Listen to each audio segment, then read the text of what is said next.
ये किसी एक लड़की की जिंदगी का मामला नहीं है, बल्कि ये पूरे इंडिया की हर एक लड़की की जिंदगी और उसकी सेफ्टी का मामला है। इस केस में पॉलिटिक्स नहीं होनी चाहिए। उस जघन्य कांड के ऊपर पर्दा डालने की कोशिश की गई और खुद मुख्यमंत्री द्वारा किया गया। इस केस में किसी जेंडर को ब्लेम नहीं करना चाहिए कि सब मर्द गलत होते हैं या फिर औरतें गलत होती हैं। गलत वो लोग हैं जो सब जानते हुए भी सच को छुपाने की कोशिश करते हैं। गलत वो लोग हैं जो सब जानते हैं और कुछ कर सकते हैं लेकिन कुछ भी नहीं कर रहे। इस रेप केस में गलत वो लोग हैं जिन्होंने सबूतों को मिटाने की कोशिश की है और इनकी इस कोशिश ने इस बात को प्रूव किया है कि इंडिया लड़कियों के लिए एक बिल्कुल अनसेफ प्लेस है। दोस्तों, आज की वीडियो में मैं आपको इस रेप केस से रिलेटेड कुछ ऐसे लूप होल्स के बारे में बताऊंगा जिसके बाद आप सबको यकीन हो जाएगा कि इस केस को दबाने की कोशिश की गई है और असल मुजरिमों को बचाने की कोशिश की गई है और सच को लोगों से छुपाने की कोशिश की गई है।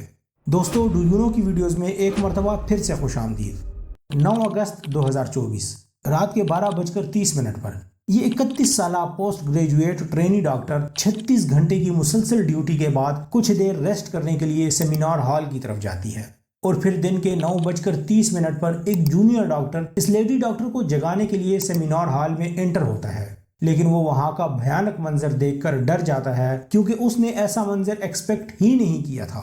इस लड़की के आधे से ज्यादा जिस्म पर कपड़े नहीं थे। इसका जिस्म जगह जगह से जख्मी था। इसकी आंखों से खून बह रहा था और इसके मुंह से भी खून बह रहा था। इस लड़की का रेप हुआ था और फिर इसे इंतहाई दरिंदगी के साथ कत्ल कर दिया गया था। ये न्यूज जैसी ही एडमिनिस्ट्रेशन तक पहुंची कि लेडी डॉक्टर को किसी ने कत्ल कर दिया है, तो उस वक्त इस कॉलेज के प्रिंसिपल, जिसका नाम संदीप घोष है, उसने कुछ शर्मनाक हरकतें की। उसने इस हादसे के 3 घंटे के बाद इनके पेरेंट्स को कॉल की और इन्हें बताया कि आप फौरन हॉस्पिटल आ जाएं, आपकी बेटी की तबीयत खराब है। इसके फिर 15 मिनट के बाद इन्हें दोबारा कॉल की गई और इन्हें बताया गया कि आपकी बेटी ने खुदकुशी कर ली है। ये न्यूज इनके लिए बहुत ज्यादा शॉकिंग थी क्योंकि इस लड़की ने रात को 11:30 पर अपने पेरेंट्स से कॉल पर बात की थी। ये उस वक्त तो बिल्कुल ठीक थी और इसने अपने पेरेंट्स से कहा था कि वो अभी राउंड पर जाने वाली है। इसके बाद फिर जब इस लड़की के पेरेंट्स हॉस्पिटल पहुंचे तो इन्हें फिर अगले 3 घंटे तक अपनी बेटी का मुंह तक नहीं देखने दिया गया। एक पेरेंट्स जिनकी बच्ची 31 इयर्स ओल्ड की ऐसी खत्म हो जाती है, उनको 3 घंटा खड़ा रखा। ये हॉस्पिटल स्टाफ की मिन्नतें करते रहे कि हमें एक बार अपनी बेटी का मुंह देखना है, लेकिन किसी ने भी इनको अपनी बेटी का मुंह नहीं देखने दिया। हाथ जोड़ती रही माँ बाप, हाथ जोड़ते रहे, हमें एक बार दिखाओ, हमारी बच्ची का मुंह एक बार दिखाओ। हमको नहीं दिखाया गया। 3 घंटे के बाद फिर जब इन्हें इजाजत मिली तो इन्होंने अपनी बेटी को एक ऐसी हालत में देखा जिस हालत में कोई भी अपनी बेटी को नहीं देख सकता। अपनी बेटी की लाश देखने के बाद इसके बाप ने सिर्फ इतना कहा कि मेरी बेटी ने सुसाइड नहीं किया, उसका रेप हुआ है और फिर मर्डर। मेरी बेटी तो वापस नहीं आ सकती, लेकिन मैं चाहता हूँ कि हमें जस्टिस मिले। इस डॉक्टर के मर्डर को इन्होंने सुसाइड केस बनाने की कोशिश की। ये आखिर किसे बचाना चाहते थे? दूसरा सवाल, जब इस लड़की के पेरेंट्स आए तो फिर उन्हें अपनी बेटी का मुंह देखने की इजाजत क्यों नहीं मिल रही थी? क्या इस दौरान ये सबूतों को मिटाने की कोशिश कर रहे थे? इस प्रिंसिपल ने अपने एक बयान में ऐसा क्यों कहा कि इस लड़की के दिमाग में पहले से मसला था और इस वजह से इसने सुसाइड किया है? एक और बयान में फिर इसने ऐसा क्यों कहा कि ये लड़की ही की गलती है, इसे अकेले सेमिनार हॉल में नहीं जाना चाहिए था? प्रिंसिपल आखिर किसे बचाने की कोशिश कर रहा था? प्रिंसिपल के इस तरह के बयानात के बाद फिर पूरे कलकत्ता के डॉक्टर्स का खून खोल उठा और उन्होंने इस प्रिंसिपल को आड़े हाथों लिया।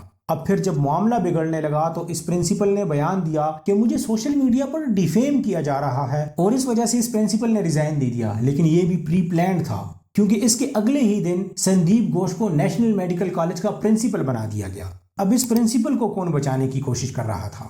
दोस्तों, अब बढ़ते हैं उस जगह की तरफ जहां ये क्राइम हुआ था।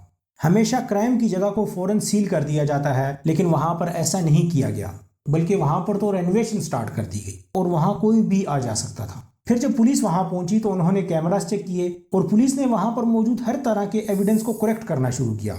इन एविडेंस की बेस पर इन्होंने एक लड़के को अरेस्ट किया। इसने शुरू में तो हर चीज से इनकार कर दिया, लेकिन फिर इसने कबूल कर लिया कि ये जुर्म उसने ही किया है और मुझे फांसी दे दो। अब ये लड़का किसे बचाने की कोशिश कर रहा था? आखिर कौन है वो लोग?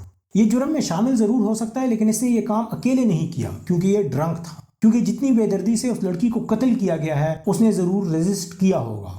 चाहे इंसान हो या जानवर, जब अपनी जान बचानी हो तो कोई भी किसी भी हद तक जा सकता है। लेकिन इस केस में तो संजय रॉय के जिस्म पर एक भी निशान नहीं है। जबकि लड़की की जो हालत थी वो किसी एक शख्स की बस की बात ही नहीं है, और फिर ऐसा शख्स जो नशे में हो। इस लड़की की इंक्वेस्ट रिपोर्ट की डिटेल्स आप खुद ही देख लें। Dead body of the girl, जिसके मुंह में खून था, बच्ची का शरीर में कोई कपड़ा नहीं था, पैर दोनों राइट एंगल में मिला गया। अब वो डॉक्टर जो प्रोटेस्ट कर रहे थे उन्हें उनके सोशल मीडिया अकाउंट्स पर धमकियां मिलने लगी, और उसके बाद फिर 1000-1500 लोगों की एक ऐसी फौज आई जिसने डॉक्टरों को भी मारा पीटा और पुलिस वालों को भी मारा पीटा, और हर तरह के सबूतों को इन्होंने मिटाने की कोशिश की। कौन थे ये लोग और आखिर ये कहां से आए थे और किसके कहने पर आए थे? 1000-1500 लोग किसके कहने पर आए होंगे? अगर उस शख्स को ढूंढ लिया जाए जिसके कहने पर ये लोग आए थे तो शायद असल मुजरिम की शनाख्त हो सकेगी, लेकिन ऐसा होता हुआ नजर नहीं आता। आप लोगों का क्या ख्याल है? कमेंट में जरूर बताएं कि असल मुजरिम कौन है। दोस्तों, डू यू नो चैनल की इस वीडियो को देखने का और अपने फ्रेंड्स के साथ शेयर करने का बेहद शुक्रिया। मिलते हैं एक और वीडियो के साथ।